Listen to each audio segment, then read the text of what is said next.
So, greetings everyone. Today we are having a lecture, kind of not what we normally do. Lately we've been doing a lot of reviewing pro games, things like that. Haven't had a really themed lecture in quite some time, however that is changing today. Today we are going to go over something that was actually recommended. Recommended by, I want to say a patron. I want to say one of my patrons recommended this. Essentially, a lecture aimed at Q players. This one is actually going to be entitled Qs Do the Darndest Things, because we're going to be focusing on some of the darndest things that Q players do and how to respond to those darndest things. Now, there is an overarching theme throughout how we're going to be responding to a lot of these moves. We're going to essentially be focusing on shape. A lot of times, and I think I've said this before, to get out of being a Q, if you have like strong direction of play and decent shape, you are probably a Don player. But that's just how it goes. If you got good direction, so you know where large points are, and you know like, ooh, I have wall. This wall wants me to go that way. I go that way, and ooh, I have good shape, so you're not leaving like weird cutting points behind and like things like that. You're probably a Don player, or really, really close. I think you can get Don play to be a Don player by just having pretty decent direction of play and some decent shape. Your reading doesn't have to be all that great, because you can sort of rely on you having good shape as a little bit of a crutch. And having decent direction of play is a little bit of a crutch while you build up your reading through playing more and more games by having this like nice strong basic fundamental framework to kind of hoist yourself up. So to that end, let's look at game number 1. This game was taken, all of these games were taken on KGS against let's see, there were Q players, I think. No, this was actually another one of my patrons. Another patron sent in this game, and I thought it was really good, so I've marked it as video material, and we're going to be using it today. So, the first game is a 12Q 12Q game, okay? So it opens up like thus. We're going to be focusing on the darndest things Q players do. Tried to go for a framework and was denied, so we go in and close. That's easy to do, go easy to do. Follow up says wall, so we split again. Very good to do, very good to do.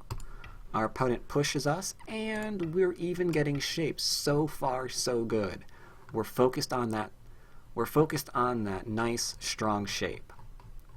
Now, there is only one problem here. This, on the other hand, is not very good.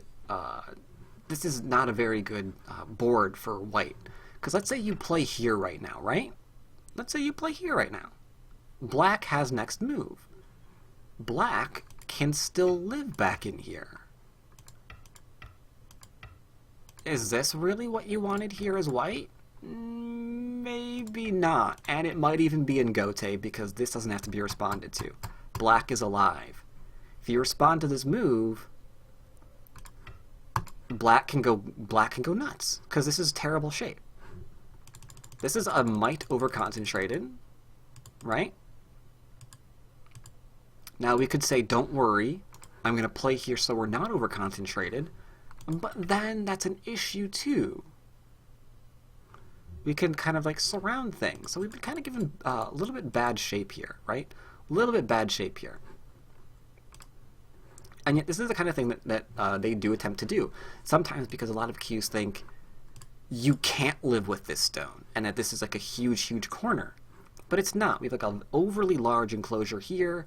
We've got a stone here that's not killed off. There's obviously Aji back in here. So all the shape problems are going to culminate into this not being white's corner.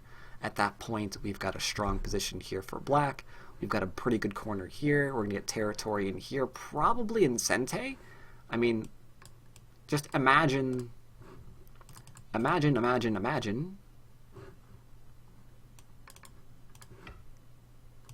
that board. That's not a board we want to be in. But in an effort to protect our shape, we lost Sente, we're getting large moves taken away from us, which is why we kind of wind up, as a Q player, steering away from shape. And that's kind of how we start playing slightly badly as a Q player. Because the lesson that we would learn from this game is, I tried to play solidly, I tried to play for shape, look where it got me. I feel like I'm already behind, I don't like it. So I need to play a little bit faster now, right?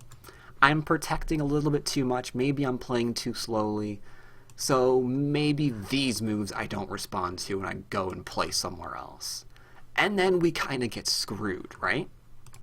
But the lesson there is not actually that one. The lesson there is this is really, really wide open, and maybe we shouldn't have made this shape to begin with because it just has so much Aji behind it. Which is why, in this particular position, you don't usually see this too often. We see this one, right? We probably see this in almost every last one of our games. And this brings me to point number 2. Because we wind up going in here, we make these exchanges. This is something that we see a lot more often because this is about even, right? We've got Komi still, we've got corners, we've got free move. So we can approach, we can expand, we can reduce, we can do whatever we want here. It's great, right? It's absolutely great. But this brings up second problem. Second thing that I see a lot of Qs doing. It's not very good. And I just actually saw this a minute ago when I was reviewing someone else's game. Because there's so much Aji in this F3 stone, that it can jump out and it's almost from being behind enemy lines, we see this exchange being made. This is another one of the darndest things that Qs tend to do. They tend to play here once, at the very least, because now the idea here is, well, this doesn't matter, I can still cap it, so I'm doing good here, right? But the problem with doing that is you give up a huge next move. Like, let's say we're playing here, let's do the actual game that we just went over. Let's say the board is here. What difference does this stone even make? It looks really, really small, right? Like, we got rid of some Aji on the bottom of the board, and it only took us one extra move. So what's the big deal with that, right? And the deal with that is we lose a forcing move here. This forcing move is gone. Because keep in mind, we're threatening this. A shape in which black needs another move in the corner in order to not be dead. Right? So that's the thing that we need to do. So our opponent, usually not wanting to do that, tends to hit us. So we get stronger. Or our opponent tends to play here. And we can do things over this way too.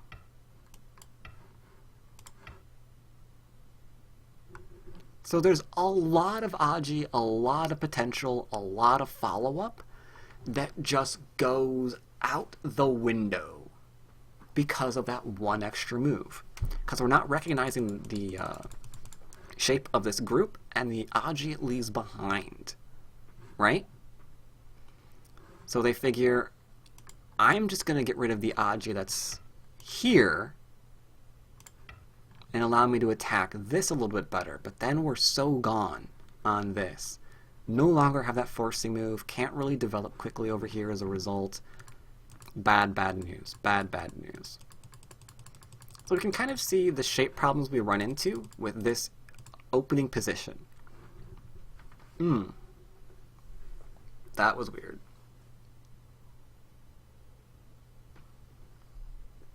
Felt like I just pulled a muscle in my tongue. That was weird. So yeah, those are some two very common shape issues that we have with a pretty straightforward Fuseki, right? Pretty straightforward Fuseki. However, there is one other thing to this game that I want to go over. There's one other thing that we do sometimes. It can be, Dragonfly, you are quite correct, it can be difficult to identify which one got you in trouble. That is true. If we were to take the previous example, let's see. If we were to take the first example for as our review material, and we're trying to figure out like which move here got us in trouble, it's pretty easy to identify. Because the options are, well, do I not enclose and let him enclose me? That doesn't seem like it's a thing that really should occur on an equal result. So we go back further, and we go, well, should I not have played here and just played here maybe? It's like, yeah, maybe, but I mean, I should be able to do this regardless, and if I did this, he can still go back and live, so that doesn't seem like it's the one that did it. And then we start finding moves like this. Maybe this one was the one that did it, but if we play here, it's not even a forcing move. So maybe that's not the one that we like. Maybe it was this one. We can just kind of like keep undoing and figuring out like which one really gave me the problem that I didn't like. Like going all in on this one stone, maybe that was the one that I didn't like. Maybe next time I'm going to try the enclosure and see if that suits me better. Or I'm going to extend and see if that suits me better, or maybe I'm just going to approach elsewhere and see if that suits me better. But by process of elimination, we kind of get better at seeing which was the move that we didn't like so much. This gets really interesting. White pokes, and black does not connect because he's trying to save his stones. Okay. I'm going to go ahead and say that makes sense. White pushes. White, I don't know why, but does that.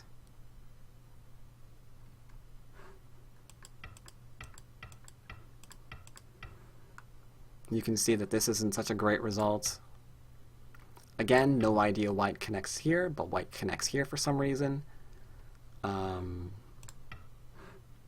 Like I said, this is a 12Q game. So mistakes are made. However, one thing that's really, really important to say here is to identify weak shape. Like, white made a mistake realizing that he doesn't have to defend here at E1 because he had liberties left, right? So that's simple counting, whatever. But this is an interesting position because black has Sente now, right? And what black decided to do here is play away. Which is really, really strange. Because black plays away. And they both don't respond. And then white plays away. And then... Oops, sorry, whoops. Sorry, and then white plays away. And black has Sente and he takes a large point. But what they're both missing right now is the value of the terrible shape that's in the middle of the board. Like right now, black is trying to get away with way too much. You shouldn't be able to take large points in endgame on the bottom of the board. You shouldn't be able to take large points of territory on the left side of the board. When this forcing move is on the field still. Because this is unacceptable. Like, anything you thought you were going to be doing here is completely negated by the fact that this group isn't alive yet. Like, you need to play here in order to be alive. If white throws in that, you're dead. Well, you're not dead, you're just not breathing very well. Like, if white plays here, because forcing move, and then goes here, then we're looking at a straight-up kill right here. Right?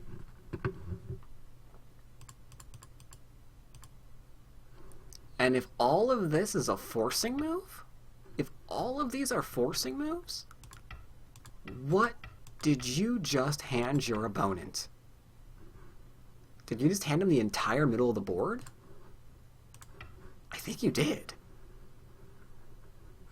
One shape problem. One shape problem means all of that. But instead, if we can evaluate the board and realize where we have bad shape, then at the very least, we'll try and fix it. And that entire variation will never be played now. We're just going to fix ourselves. And then suddenly, we're not going to resign the game. So this is a case of urgent before big. And we can identify that as soon as we can identify bad shape. Right now, we can identify bad shape right here. This is where the bad shape is. Easy to find. Because, oh my god, those forcing moves. That is the difference between a game that is won and a game that is lost. Because we have bad shape right here. And all of these things that Kyus do, like try and take the larger move, like try and take large points before fixing yourself, usually comes back down to shape. Bottom left, extending again, because we didn't see the shape issues on the left-hand side.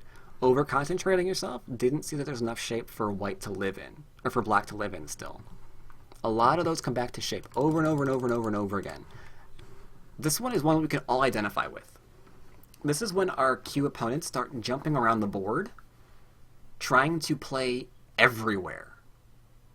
Like, I want to get a stone over here, I want to get a stone up there, I want to get a stone in the corner, I want to get a stone over here, and then suddenly it's like, there's like all of these different things around, and we have to try to figure out, like, where do we play now?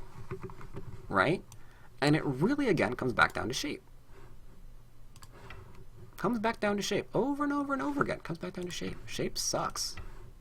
Just keeps popping its head up all over the place. This, it's good. This, not so much, but we're not going to go into it right now. Large knights, vulnerable, beware, 3-3. Very, very vulnerable to 3-3. But we're not going to that right now either. Pincers jumping up. Okay, now we're getting somewhere. This is also, okay, so the game I last showed you was a 12Q game. The game I'm showing you now is a 5Q, 4Q game. So for some reason, black plays here. Now, one of the reasons why black plays here is because he doesn't know Joseki, he doesn't know Dawn shape, and for some reason he didn't want a pincer. So I don't know why he played this, but the 5Q here on KGS played G16. Sure, okay. White extends, seems like it's okay. Black defends himself, leaving bad shape again behind. Right? Like right now, on this board, white can literally extend up to strengthen himself, because black has a terrible shape here. Right? I mean, you're literally better off just jumping than playing that diagonal. And Ghost Owner, thank you for following the channel. Like, you are literally better off jumping than playing that weird diagonal move. Okay, whatever. Here, almost the same thing. You're kind of better off playing here or coming out than leaving this weird point behind that your opponent can, you know, take advantage of later. So in both places, we're leaving bad shape points behind. Okay? Black follows up. Black responds. White starts jumping. We try to follow up. White's just going back and forth everywhere. And everywhere. And everywhere.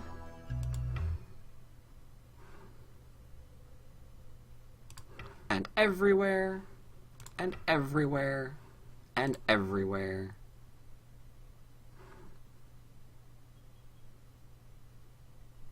As we can see here. So there's a lot of very odd things going on the board right now.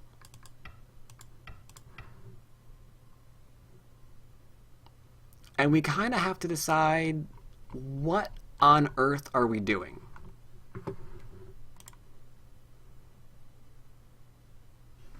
Why do I feel like the 12Q played better or at least cleaner?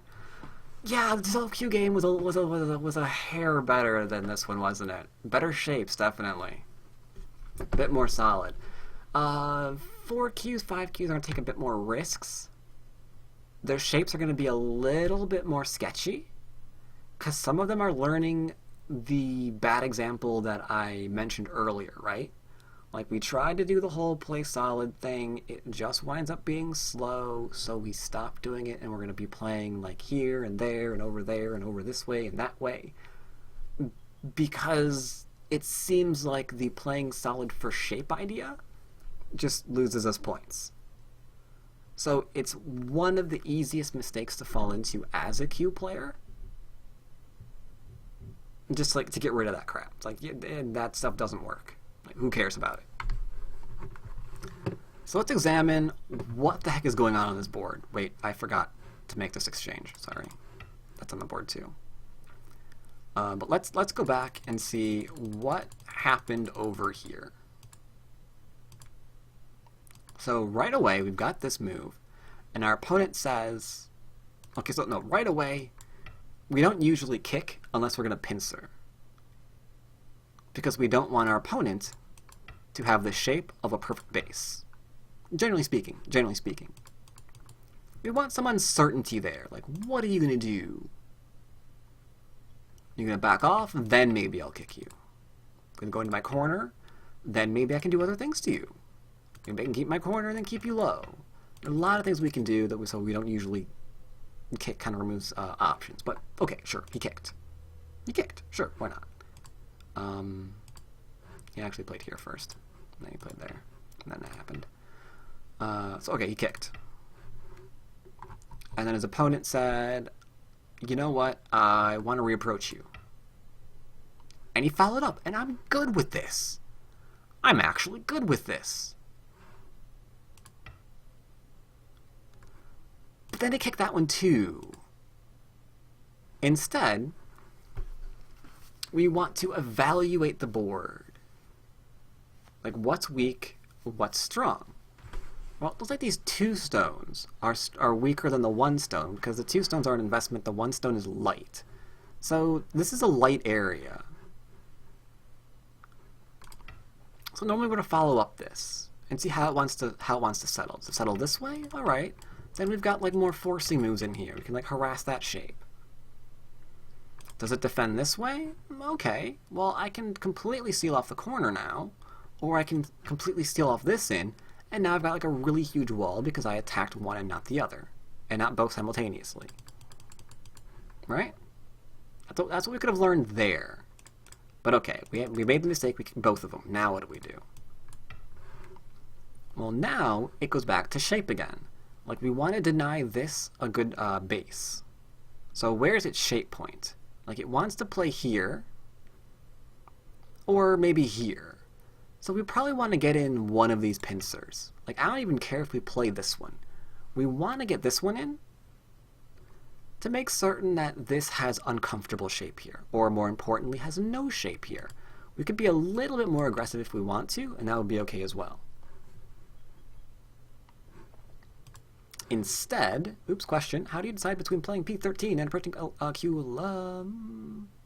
P13 and approaching Q11. P13, Q11, P13 and Q11, P13 and Q... Oh, okay. This, can it get 2 space extension? New. 1 space max. Can this get 2 space extension? New. 1 space max. Well, okay, shut up. You can get this one, technically. I know someone's about to say it. Still quite uncomfortable, right?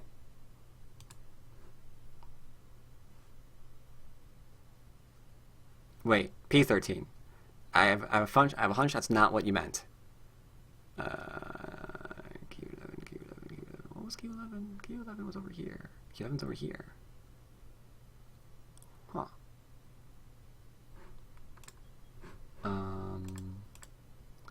I will figure this out. Give me a second. I'll figure this out.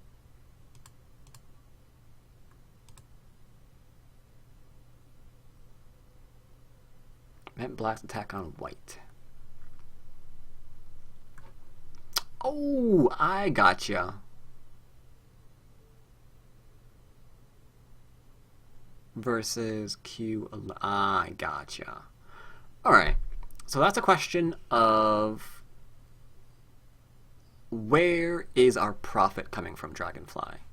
That is a question of where is our profit? If we attack from here,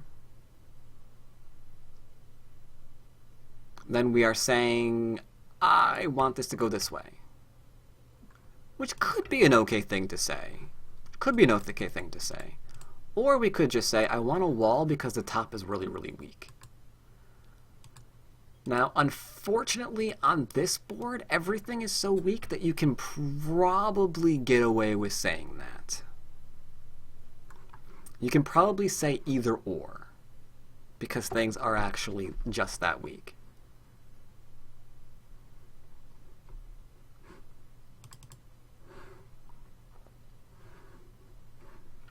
So in the game, we had this. We did not have that. We had this. We had that. Time to decide which area is the one that we're invested in. He decides this one, despite the fact that this can still get a base, so I think he chose poorly. I think maybe this one's the one we're invested in, maybe. But okay. He played here. His opponent went, oops, no, sorry. His opponent went under, and then he went under as well, but that's not what we're interested in. We're interested in like trying to surround this, trying to take away its shape. This does none of those things. This undercut does none of them. So this is a bad move. This is a bad move. We're responding poorly to our opponent. Our opponent is playing crazy, jumping all over the place, and we're responding on the second line? That's no good. That's no good. In fact, if you wanted to, you could actually play here.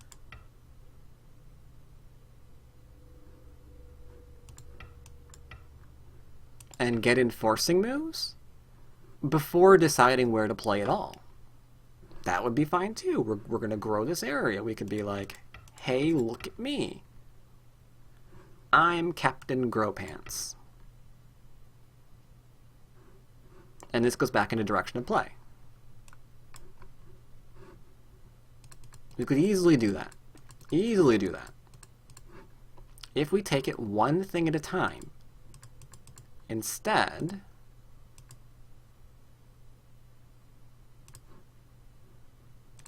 you can see white sort of jumping around, and that's not as good. Let's go. What is Lecture About? Lecture About is the darndest things that Q players tend to do. You can tune in on Twitch if you want better audio at twitch.tv/batsgo, and that is okay. Most of these games are taken directly from KGS. So yeah.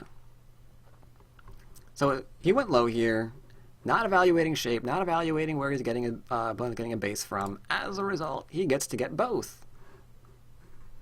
And rather than play severe, he's playing away. So his opponent gets to keep living everywhere he wants.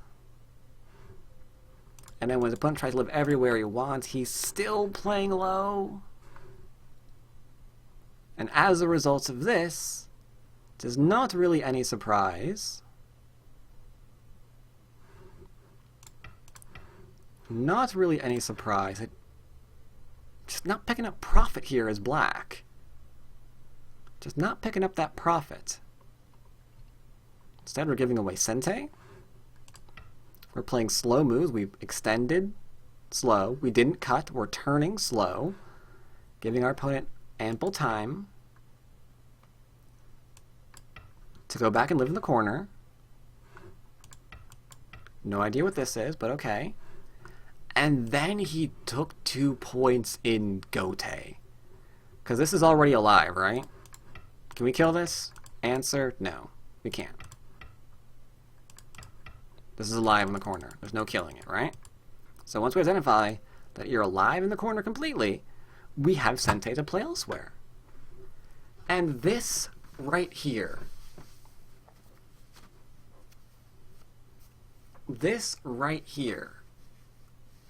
makes white get away with everything. Because the minute you take this, that means this gets to come out for free. It was never really counterattacked. It comes out for free. Let's compare that, for example, with maybe getting some forcing moves in.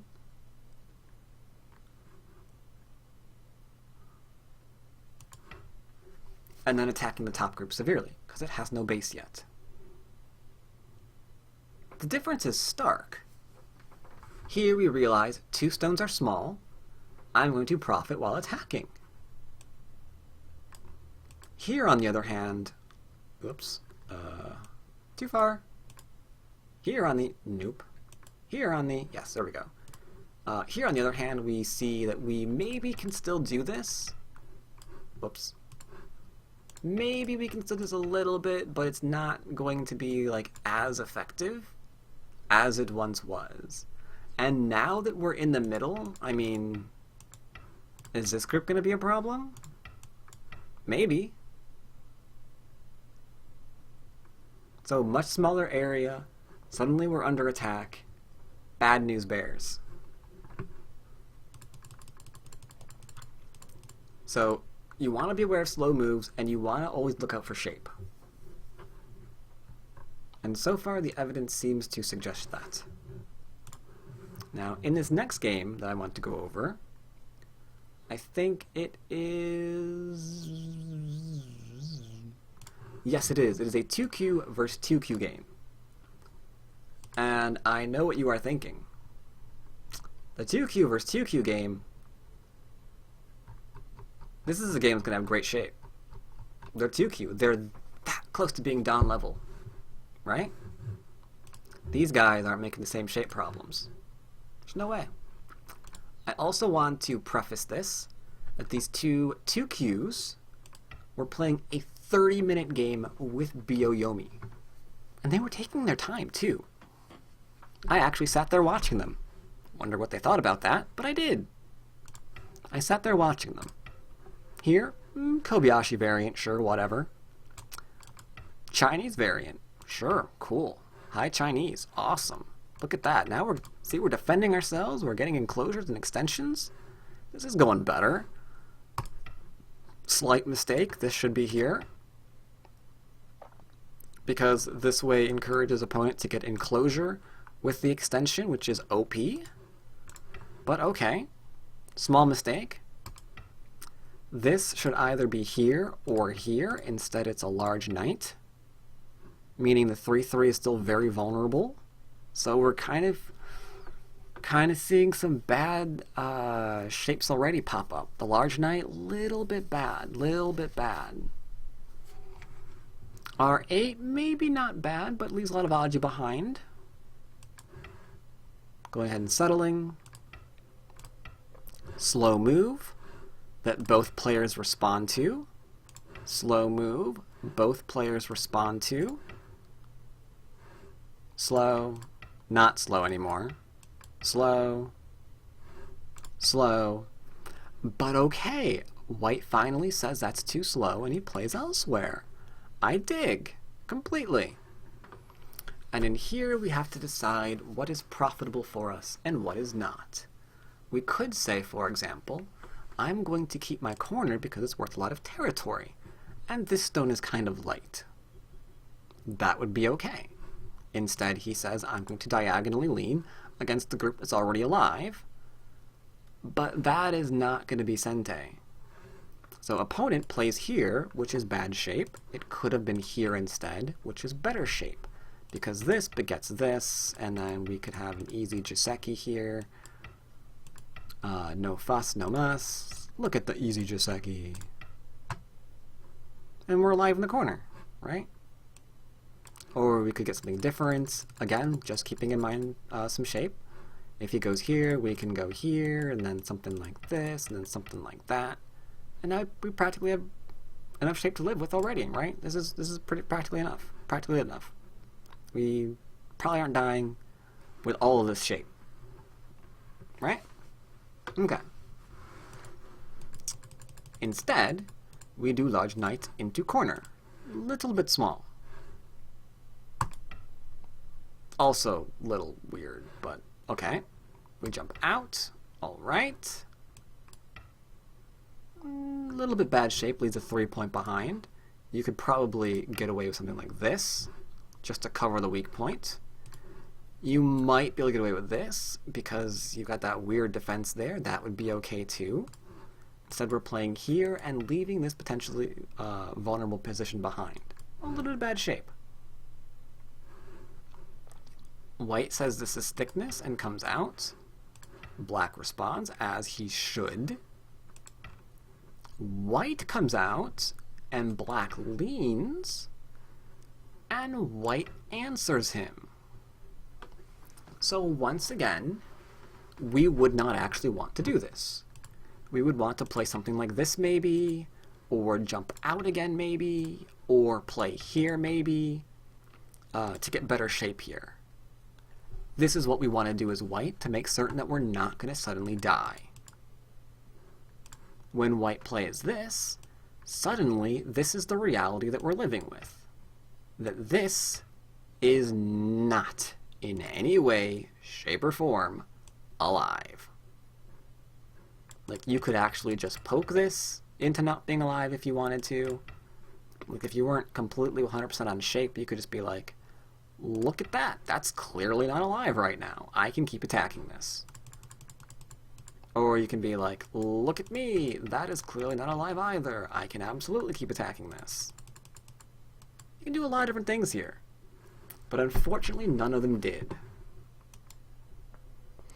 Bats often, when I review Q games, they tend to justify weak groups as playing light. Show them, kill them. Or force them to defend all of those light shapes. And you'll probably get more territory as they like live with like 2 points here and 2 points there and 2 points here. You'll just have more and then be like, well, what did that get you? But yeah, that's the key, right? That's the easy mistake that Qs tend to make. They do tend to call those light because they probably, like we saw around the 13, what was that, 12Q game I think we went over? The first one? I think that was 12Q. 10Q? 12Q? Somewhere around there. They were playing more solid than the 5Qs. Right? But the easy lesson to draw from some of the mistakes that we were seeing in that game was, well, you know, I played too solid. Played too slow, played too solid. I'm gonna play a little bit lighter next time. Like, I'm not gonna make my shape just as quickly. Right? And then we kind of get into the 5Q game that we saw, where it looked like they were insane. Completely insane. They were like jumping all around the board, probably playing lightly. But then the 2Qs here kind of develop again, right? Because here we see them, they're trying to play with a little bit stronger shape. It's a little bit questionable, but we can see that we're trying to get shape here. We tried to get some shape here. Right? So they're trying to slowly get a little bit stronger shape while still trying to play lightly, so we can kind of see like the evolution in their play. Unfortunately, this doesn't work because this just gets cut apart because he wasn't paying attention to the shapes that he's making.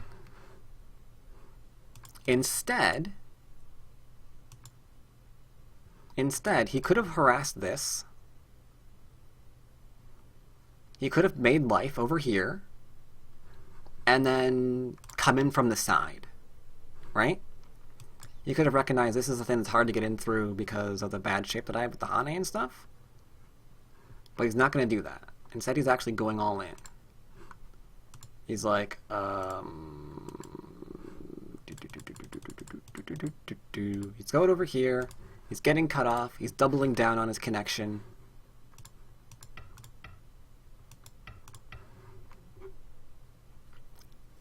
And this is another point where we want to stop and say, we just made terrible shape. I think it's better now to just connect this. We got locked out. That sucks. It's not the end of the world yet. Let's just come in from the side, make sure that we're fine here, and then we'll figure out how to deal with this. Instead, he plays here. And to his credit, black actually connects. He should have played here to end the game, because this is dead now. You gave up all of these stones for these 3 dead ones? Bad exchange. Very, very bad exchange. Because this isn't even dead, is it? Is that forcing? Looks like.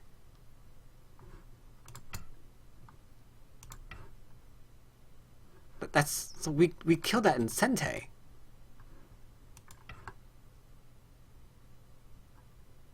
That makes it even worse. Right? And we could even still grow off here a little bit later on. We wouldn't now. We'd like be approaching or something. But yeah. Bad shape left behind. And then double down on it. Instead, connects. So missed the shape. But you know what? That's okay, because he didn't miss the surround, right? He didn't miss the surround, which is okay. It's okay, he didn't miss the surround. So now we get cut.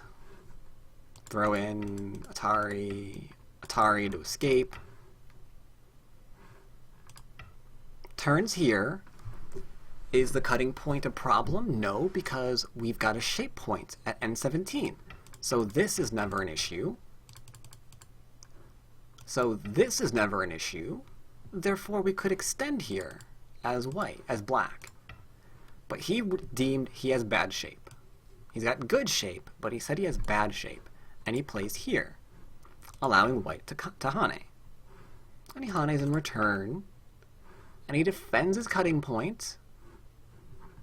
Maybe a little bit too soon, but he defends a cutting point. I mean, if you wanted to, you could be like, I'm gonna play here and laugh at you. Because we just ruined even more shape, right? Okay, whatever. We defended. The opponent's trying to make life in here. Again, the question becomes, my opponent's trying to live everywhere. Let's look where his shape points are. Well, that's a shape point. Let's take that away. We can take this away. And then if my opponent plays here, we don't even have to cut through right now. We could just go back and play something else. I don't see shape problems here. I'd probably want to get this one in too. Maybe even play here. Hard to live. Very hard to live. Probably played here instead. He does not do that. Instead, he Hane underneath. Threatens to come out. Again, we could threaten to cut off and be happy. Instead, he tries to keep him in. Never pokes out this point, so he gets an eye for free. Connects second line, so seals it off for free. Look what happened to that corner. Because he didn't look for shape. Look what happened to that corner. That's a second line corner right now. You see that? First line, second line. That's crazy. That's the corner now. White has more territory here than black has in the corner. Because he didn't see the bad shape to poke at. Shape. It's all about the sheepies. It's all about the sheepies. The wonderful sheepies. Gotta find the wonderful sheepies. It's pretty much where it goes. Is that the end of this game? Is that the end of this game? Doop doop doop doop doop. Oh god, it did that, didn't it?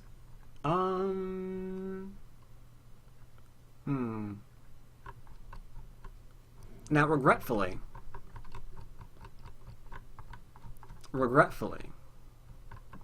the game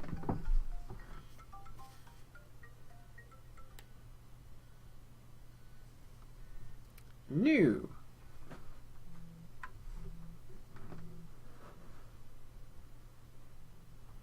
Not right now, sir. So, regretfully, the game does continue a little bit further. After, like, all of this crap or whatever happened. Go away. He played over here. Black defends. Black made sure is live in the corner. Kind of slow. This is not the actual variation of the corner. I'm just showing you what happens. Black's now turned in on himself. He threatens to cut, which is great. He gets distracted over here. He's playing risky, creating multiple cutting points, when he should just be like, you know what, I don't want this to get cut off. So I'm attacking that middle group. Instead, he's not really thinking about that. He's just responding to everything, rather than surrounding and making an enormous kill. He's just responding to everything. And then suddenly we've got problems here. These stones die, but these ones do as well. That's okay, right?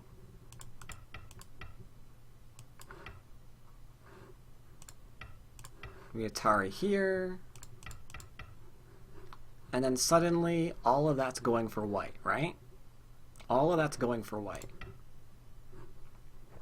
So you have the cutting point now. And now white's looking after his shape.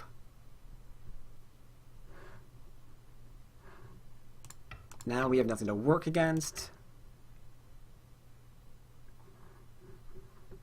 And he winds up dying in the middle. Completely dead in the middle. I won't go through the whole sequence because they drag it out for a very, very long time. Actually, I will. I lied. He plays here, and then white threatens to cut.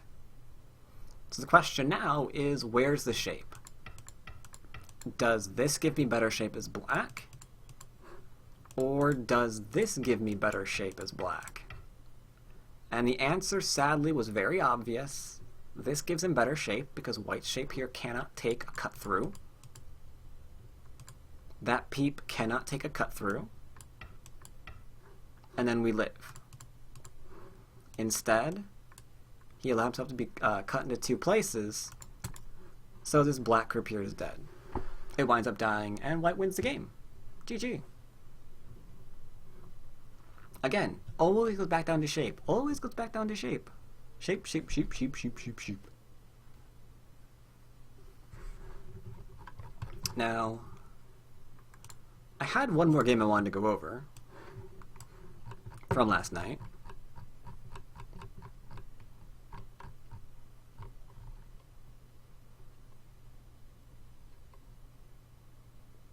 And you know, I think I will. Here's what I'll do. Next lecture will be the live reviews. I'll do one more game because it's kind of also an important. Thing that some weird things that Kyus tend to do. And then next lecture we'll go into live games where we'll quietly stalk people who are playing live on KGS, and we will look for the shape problems that they are making in their own games. Okay? That's what we'll do.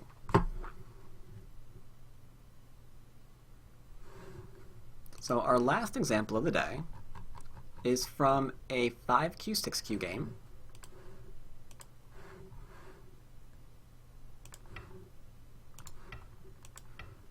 Close, a little bit slow, but whatever. The attachment here, that's a weird thing that Qs tend to do a lot. Even when there's no stone over here, it tends to attach to the stone. Bad idea. There's a lot more Aji remaining if you just take an enclosure or if you just pincer. Because if you want middle stuff, you can still get middle stuff even if they get a base. And if they don't go low, then you can pincer them.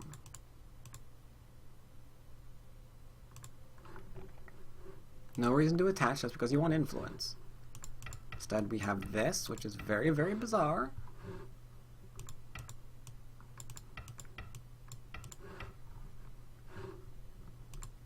Into a slow corner.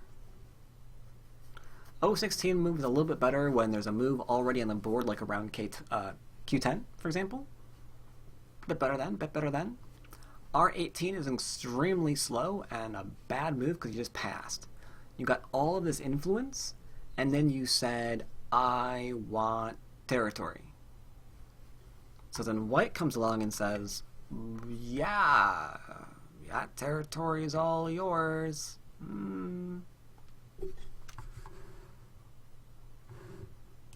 More territory. Now, to his credit, black does something fascinating here. Whoops. He tricks his opponent into giving him Sente, because this is not a forcing move.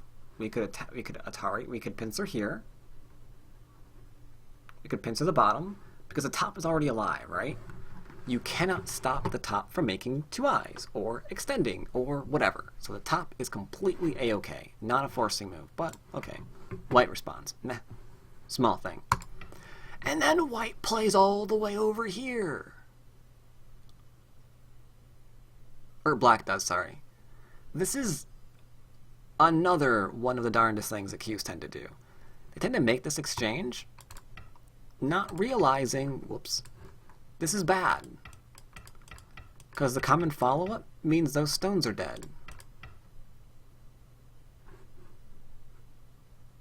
Usually, there's 3/3 Agi available. But because you made the D2 exchange, oops, not anymore. Now it's just profit. But you could say, no, I'm not going to play that. I'm going to connect here. Duh. And I would say that's also pretty bad. Duh. Because that cut's still a problem. You're not alive locally right now. And you're not killing the bottom group. Just don't think you are. So very, very sketchy. Very sketchy. But alright, we play the small knight. Or the star point, sorry. White takes territory. Black says, I'm going to build. J4 is better if you're going to extend on the high like that, Brepost. But you don't want to extend to the star point. Star point bad.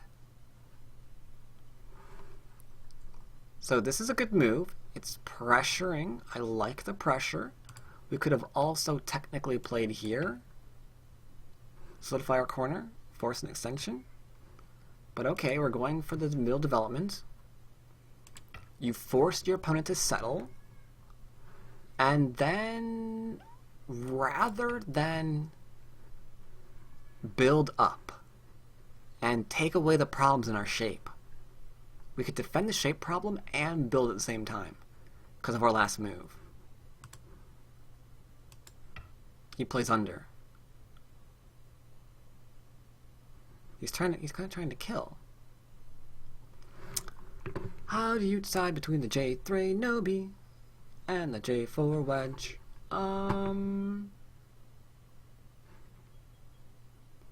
Tell you what, if you know how the J4 wedge is to be played, and you know the sequence there, you can play it.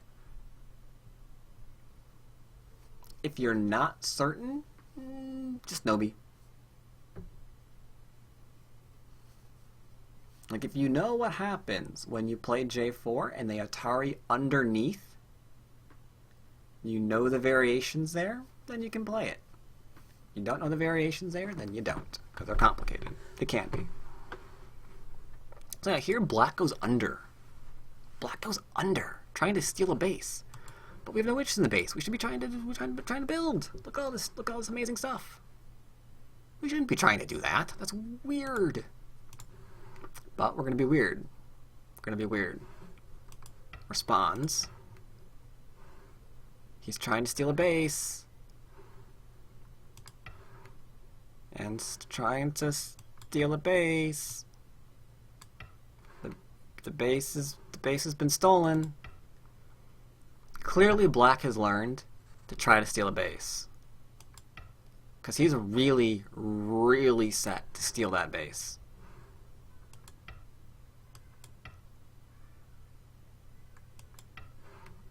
Really, really set to steal that base. Now, unfortunately for him, he cuts here, which is suicidal, because this forces a disconnect here into a potential kill. Have to read that out. Fun times. But even without that, who cares? Let's say he gets away with it. A little bit of a mistake here, gets to connect. I don't care about that either. But the wall that you got, I mean, this was an area that White had given Black to develop, potentially. Because we got capped, we had to go back and live. But now we've got insane amounts of influence, and there's a cutting point over there that Black decides to take. I don't know why White took that. You could just tar that down, but he didn't realize, apparently. Because he's connecting. And GG. Game over.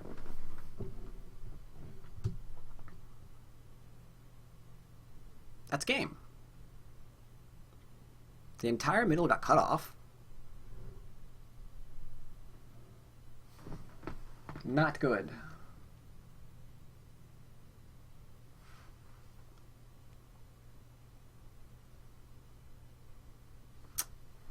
Deal with that in a minute. So bad shape. Instead, we could have been like, you know what? We could not do this now and develop, then play something later on.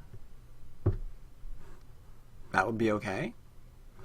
Our potential lies into the middle, so why would we drive our opponent into the middle of the board where all of our potential is? By stealing that base. We have no interest in stealing that base. We don't care about this base. We'd enlarge the base for him if we could. Right? Just to keep getting that middle. So this was a case of bad direction. Bad direction. Not really a shape thing here. This is more of a bad direction thing. That's what it really comes down to. Either bad direction or bad shape. Next week, to prove our point even more, we're going to look at live games that are going on KGS of various Kyus. And we're going to be looking at the bad shapes that they're making. The darndest decisions they are making, and how we could have responded to them a little bit better. So I hope you enjoyed today's stream. Hope you enjoyed today's lecture. Next week we'll be back with part 2 of this, hopefully. And I will see you all then. I'm going to go eat now, because I have not had anything to eat all day. And it's now 9 o'clock where I am. I am really hungry.